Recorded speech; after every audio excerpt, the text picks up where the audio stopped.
સ્ટાફના અભાવે વિદ્યાર્થીઓ પ્રવેશ નહીં. અમદાવાદની 3 ગ્રાન્ટેડ કોલેજમાં ચાલુ વર્ષે પ્રવેશ બંધ. વિદ્યાર્થીઓને ના છૂટકે તોતિંગ ફી ભરવી પડશે. રાજ્યમાં ધોરણ 12ના પરિણામ બાદ યુનિવર્સિટીમાં પ્રવેશ પ્રક્રિયા શરૂ કરી દેવામાં આવી છે. ત્યારે ગરીબ અને મધ્યમ વર્ગના વિદ્યાર્થીઓ મસમોટી ફી ભરવા માટે મજબૂર બનશે, કારણ કે અમદાવાદની 3 ગ્રાન્ટેડ કોલેજમાં વિદ્યાર્થીઓને સ્ટાફ અને ઇન્ફ્રાના અભાવે પ્રવેશ ન ફાળવવાનું નક્કી કરવામાં આવ્યું છે. આ ત્રણેય કોલેજમાં બીકોમ, બીસીએ, બીએસસી, બીએ સહિતના મહત્વના વિષયો ચાલી રહ્યા હતા, તે હવે બંધ થશે. ઉલ્લેખનીય છે કે આ બંધ થનારી ત્રણેય કોલેજમાં ધોરણ 12 પછીના અભ્યાસ માટેની 700 થી વધુ સીટ છે. રાજ્ય સરકાર દ્વારા હાલમાં ગુજરાત યુનિવર્સિટી સહિતની તમામ સરકારી યુનિવર્સિટીઓ સાથે જોડાયેલી arts, commerce, science, BBA, BCA સહિતની કોલેજોમાં પ્રવેશ માટે ઓનલાઈન રજીસ્ટ્રેશન કરવામાં આવ્યું છે, જે અંતર્ગત દરેક યુનિવર્સિટીઓને પોતાની કોલેજની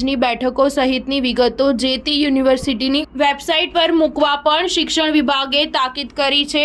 ત્યારે ગુજરાત યુનિવર્સિટી સંલગ્ન એવી 3 કોલેજમાં વિદ્યાર્થીઓને પ્રવેશ ન ફાળવવાનો નિર્ણય કુલપતિ દ્વારા લેવામાં આવ્યો છે. સ્ટાર ન્યૂઝ 7 હંમેશા સચ્ચાઈની સાથે.